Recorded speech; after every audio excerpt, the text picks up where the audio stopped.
It's always a delight to talk about Lama. This is his stupa. In a sense, we've got small remains of Lama here, just tiny, tiny grains. But as we've heard from the other people, there's something so much subtler that isn't material, that just goes straight to your heart.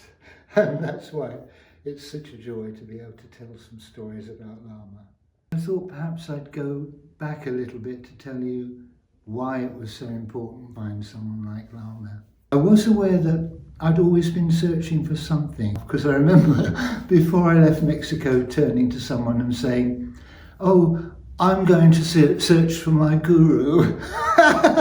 And I had no idea really what I was saying. A really dear cousin said to me one day, "I've heard these Tibetan Lamas are coming up to Cumbria. Why don't we go?" As per usual, I'm often late for things, so I rushed to get into the class and opened the door very nervously and saw everybody sitting in place, except there was a sofa put in front with this smiling Tibetan teacher. And he just looked at me and cocked his finger and went, "Come, sit next to me." And I immediately thought, I found my guru.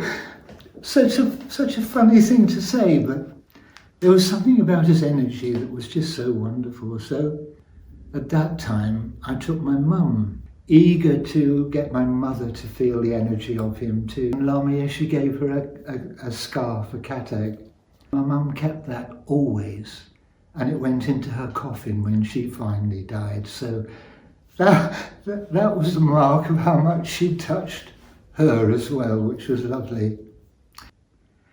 Now there's another story. I think I had a sense of the night that he was dying. And we were having a party, and towards the end of the party, I started feeling really quite strange. I couldn't quite put my finger on what it was. And I got home. I walked to the shrine and picked up a picture of Lama Yeshe and just clutched it to my heart and went back to bed clutching it to my heart. And it was only in the morning I got the news that Lama had passed away.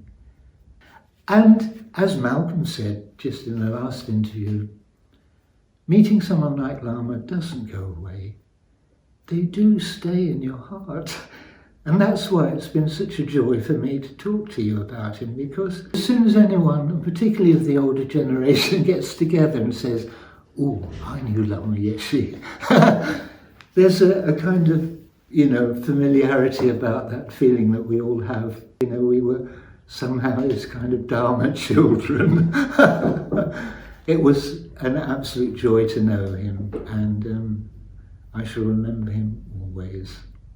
Thank you.